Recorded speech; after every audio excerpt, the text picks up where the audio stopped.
2005 में जब पहली दफा बिहार में नीतीश कुमार की सरकार बनी थी, उस समय बेगूसराय से विधायक हुआ करते थे भोला सिंह। नीतीश कुमार के आवास पर एक मीटिंग हुई थी ब्यूरोक्रेट्स को लेकर। नीतीश कुमार के आते ही बिहार में ब्यूरोक्रेसी बहुत तेजी से बढ़ी थी, जिसके बाद जो प्रतिनिधित्व कर रहे थे क्षेत्रों का, जो विधायक थे, उनका दबदबा कुछ कम हुआ था। नीतीश कुमार के आवास पर वो बैठक था और वहां भोला सिंह ने एक बहुत दमदार भाषण दिया था, जिसके बाद नीतीश कुमार तमतमा गए थे और फाइल फेंका था उन्होंने और कहा था कि भाजपा अपना नेता चुन ले, मुख्यमंत्री पद से वो इस्तीफा देने जा रहे हैं। कुछ ऐसा ही संयोग, कुछ ऐसा ही माहौल फिर से बिहार में बनते हुए दिख रहा है। आज बिहार के जो तमाम अखबार हैं, उनके जो हेडलाइंस है वो यही है कि नीतीश कुमार का कहना है कि बिहार में उनका समय पूरा हो चुका है, उन्हें जबरदस्ती मुख्यमंत्री बनाया गया है। क्या है पूरा मामला? और इससे भी जो बड़ा चर्चा का विषय बना हुआ है बिहार में, वो आरसीपी सिंह है। वही आरसीपी सिंह जो आरसीपी टैक्स के नाम से पूरे बिहार में और देश में जाने जाते हैं। इन सभी मुद्दों पर हम चर्चा करेंगे। साथ ही साथ तेजस्वी यादव की चुप्पी, विपक्ष पूरी तरीके से शांत है, माहौल को देख रहा है और शायद मजे भी ले रहा है। इन सभी विषयों पर हम चर्चा करेंगे और सबसे जो अंतिम में सवाल होगा मेरा, वो यही रहेगा कि क्या नीतीश कुमार अपने रिटायरमेंट से पहले अपने पुत्र निशांत कुमार को बिहार सौंप कर जाएंगे। नमस्कार, मेरा नाम उदित तारेन है, मेरे साथ आदेश पूरी भी इस वीडियो में मौजूद हैं और ये वीडियो आप लाइव बिहार पर देख रहे हैं। शुरुआत करेंगे हम नीतीश कुमार के उसी दौर से जब उन्होंने फाइल फेंका था भोला सिंह के भाषण के बाद। क्या आदेश जी, आखिरकार फिर इस्तीफा वाला बात चल रहा है, कह रहे हैं कि मुख्यमंत्री जबरदस्ती बनाया गया है, प्रेशर है उनके ऊपर बहुत ज़्यादा। कौन सा टैक्टिक्स है नीतीश कुमार का? देखिए, नीतीश कुमार जो हैं, उनका कहना है कि वो मुख्यमंत्री नहीं बनना चाहते थे, नहीं अभी रहना चाहते हैं, बीजेपी कहीं किसी को बना दिया जाए। लेकिन सबसे बड़ी बात है कि जब नीतीश कुमार कुछ भी ऐसा बात बोलते हैं तो वो तीर तो कोई कहीं और मारते हैं, लेकिन निशाना कहीं और आता है। ये देखिए, नीतीश कुमार का जो खबरें जो मिल रही, चाहे जिनके अगर हम स्वभाव को देखें, जितने दिन से बिहार की राजनीति में है, वो तो है कि उनको कुर्सी से लगाव है, इसमें कोई दो राय नहीं है। और खबरें तो ये भी आ रही है कि ये जो है प्रेशर पॉलिटिक्स है नीतीश कुमार का। अगर बीजेपी अगर सीरियसली इस पर काम भी करे तो एकदम 100% है कि जदयू तैयार नहीं होने वाली है बीजेपी को सीएम बनाने के लिए जी। देखिए, इसमें सबसे जो बातें निकल के आ रही है कि नीतीश कुमार का कद छोटा हुआ है अभी और बीजेपी का कद बड़ा हुआ है।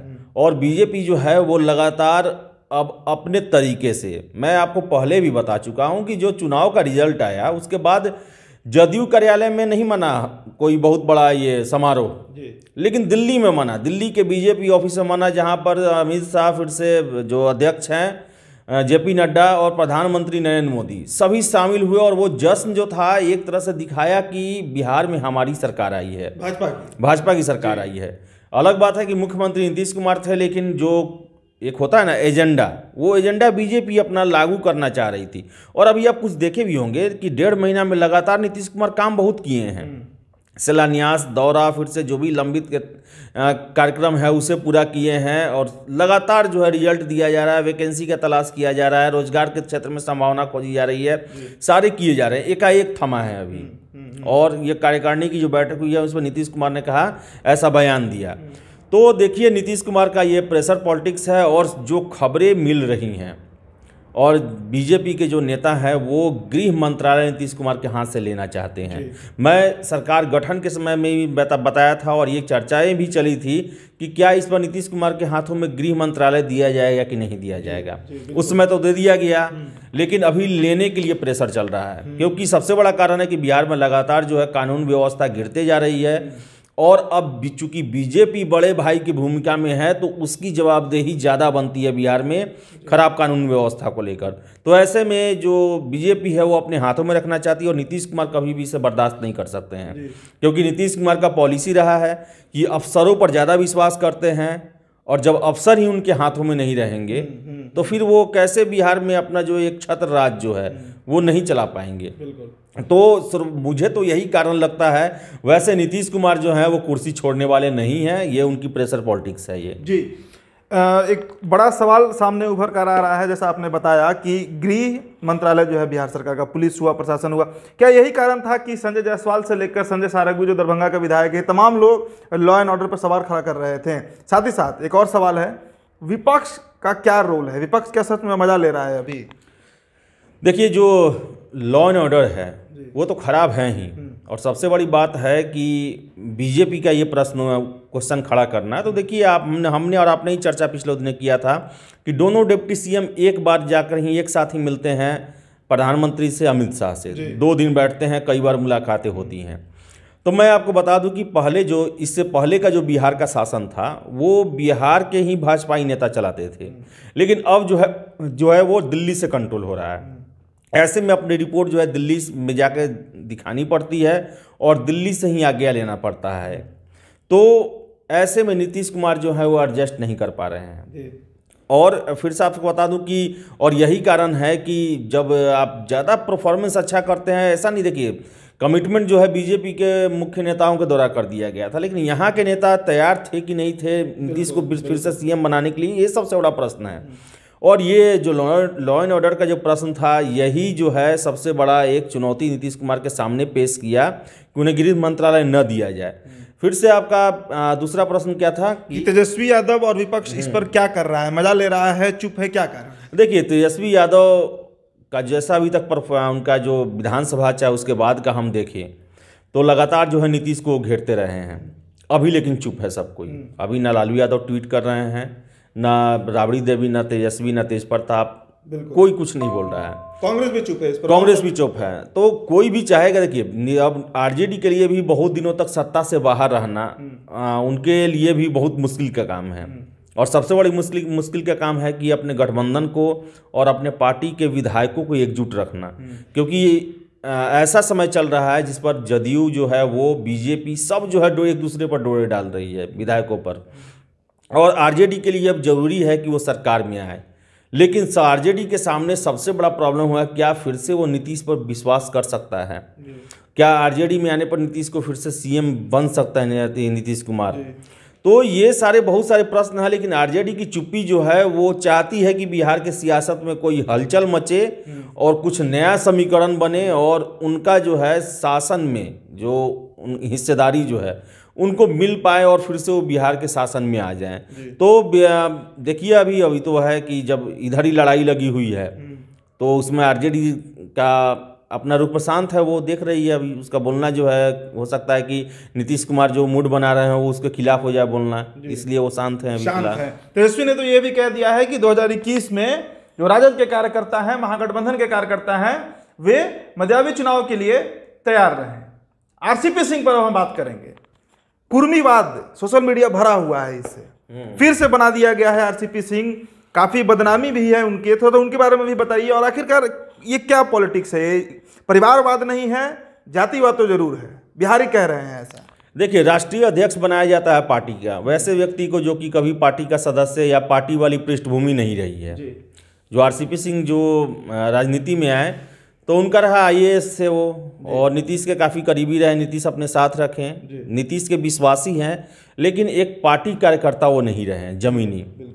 और दूसरा बात है कि उनका नाम जो है तेजस्वी यादव, आरजेडी के लोग हमेशा लिया करते हैं कि राज्य में जो बड़े स्तरों पर ट्रांसफ़र पोस्टिंग होता है, ठेकेदारी चलता है, उसमें उनके नाम का चर्चा लगता है कि आरसीपी टैक्स लगाते हैं, मीन्स वो उगाही करते हैं।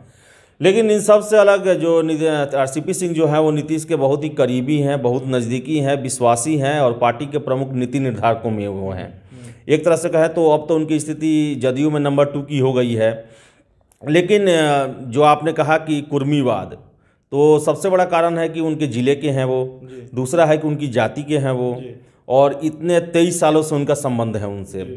लेकिन ये सोचने वाली बात है कि आखिर जदयू में बहुत पहले से बहुत बड़े बड़े नेता जो हैं वो वशिष्ठ नारायण सिंह को, केसी त्यागी हैं, वशिष्ठ नारायण हैं, फिर से आपको श्रवण कुमार हैं, फिर से विजेंद्र यादव हैं, नीरज सिंह हैं जो एमएलसी हैं।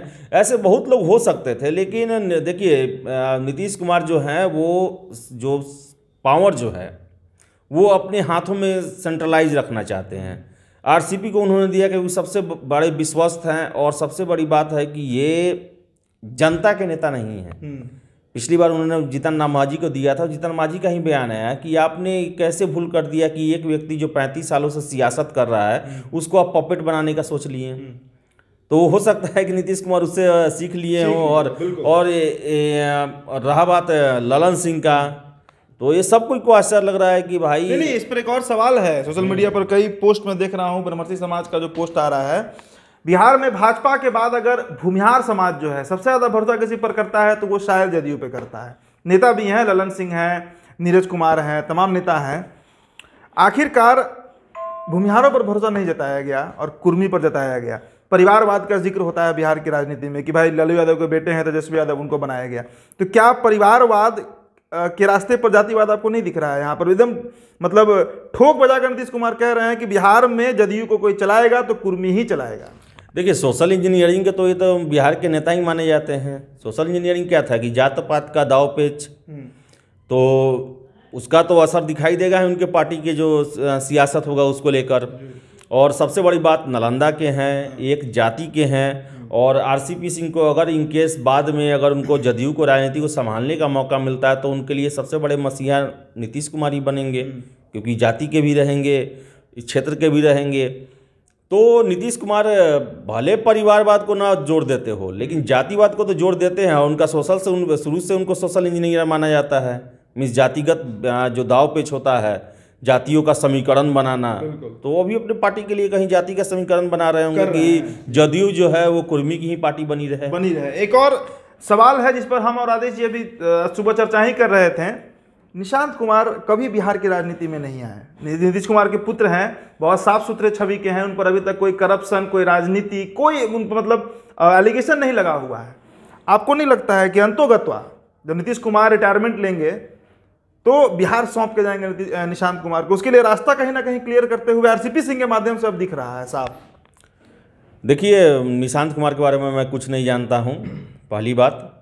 और रहा बात बिहार का, अगर इतिहास की बात करें तो बिहार में ऐसा चौंकाने वाला घटना हुआ है। लालू यादव ही जब चारा घोटाला का मामला हुआ तो अपनी पत्नी राबड़ी देवी को बना दिए रातों रात। कोई नहीं सोचा था, किसी ने गेस तक नहीं किया था। हालांकि उसमें और नेता जो थे जैसे रघुनाथ झा, ये लोग पूरे तैयार थे कि लगता है मुख्यमंत्री का कुर्सी मिल सकता है। तो हो सकता है कि चूंकि ये भी जो है आखिर जेपी के ही आंदोलन के भी ये भी उपजे हुए नेता हैं, लालू भी थे, तो हो सकता है कि नीतीश कुमार जो हैं, क्योंकि इतनी बड़ी विरासत जो है, क्योंकि आजकल जो चल गया है, अगर देखिए क्षेत्रीय दलों में तो कोई भी अपना विरासत जो है किसी दूसरे को हैंड ओवर नहीं करना चाह रहा है। वो अपने परिवार में ही चाह रहा है कि इतना जो मेहनत से बनाया गया है वो अपने परिवार में ही दिया जाए, चाहे वो समाजवादी पार्टी हो, आरजेडी हो, तेलुगु देशम हो, शिवसेना हो, अकाली दल हो, जितने भी रीजनल पार्टी देख ले हम, तो उसमें एक प्रचलन चल गया है कि भले उनके जो नेता रहे हैं वो दूसरे नेता और एक तरह से कहें तो सवर्ण नेता के द्वारा आगे किए गए, लेकिन जब वो खुद आए तो उन्होंने अपने जाति के या अपने क्षेत्र के जिस पर वो राजनीति किए उसको आगे करने का कभी प्रयास नहीं किया, अपने परिवार को आगे कर दिया। बिल्कुल। तो हो सकता है, तो इससे इनकार नहीं किया जा सकता है कि एकाएक इंट्रोड्यूस करें। और रही बात निशांत की, तो मैं कुछ नहीं जानता हूं और इतना ही जानता हूं कि बहुत ही साफ सुथरे और अच्छे और नीतीश कुमार के जैसे स्वभाव वाले ही हैं, शांत हैं, गंभीर रहते हैं। हालांकि पॉलिटिक्स में उनका कोई लेना देना नहीं है, लेकिन हर एक आदमी एकाएक ही आया है। तेजस्वी भी एकाएक ही इंट्रोड्यूस किए गए, तेज प्रताप भी, चाहे चिराग भी। तो हो सकता है कि उनको ही बड़ी जिम्मेदारी दे दिया जाए और नीतीश कुमार भी ये सोचते हो कि उनके साथ साथ रहते रहते अगर वो उनको देते तो उनको एक झेलना पड़ता कि आप भी परिवारवाद की चपेट में हैं। लेकिन ऐसा हो सकता है कि उनको देख के वो राजनीति से संन्यास ले लें, तब उनको ये ना झेलना पड़े। बिल्कुल। तो ये भी संभावनाएं हैं। ऐसा बिहार और देश में क्षेत्रीय दलों के जो सुप्रीमो हुए हैं ऐसा करते हुए आए हैं, तो इससे इनकार नहीं किया जा सकता जी। राजनीति से राबड़ी देवी का भी लेना देना बहुत नहीं था। अचानक रातों रात उन्हें मुख्यमंत्री लालू प्रसाद यादव ने बना दिया था जब चारा घोटाला के मामले में वे सजायाफ्ता हो रहे थे। तो इस बात से इनकार नहीं किया जा सकता है कि अचानक बिहार में किसी रात ये खबर आए, हम ही आपको ये खबर दें कि निशांत कुमार को गद्दी सौंपने जा रहे हैं नीतीश कुमार, क्योंकि आरसीपी सिंह एक अजूबा नाम राष्ट्रीय अध्यक्ष के तौर पर डिक्लेयर किया गया जिससे किसी को भी भनक नहीं था, कोई आस नहीं था। ज्यादातर जो कयास है वो वशिष्ठ नारायण सिंह या फिर ललन सिंह पर लगाया जा रहा था। बिहार की राजनीति में क्या मोड़ आएगा ये देखना बेहद दिलचस्प होगा, क्योंकि नीतीश कुमार ने साफ कर दिया है कि उन्हें अब गद्दी से मोह नहीं है। कुर्सी कुमार को कुर्सी से मोह भंग हो चुका है। आपको कैसा लगा ये वीडियो? आपकी प्रतिक्रिया का हमें इंतजार है। लाइव बिहार को आप सब्सक्राइब कर लीजिएगा। धन्यवाद। HS बिहार अब बन गया है लाइव बिहार।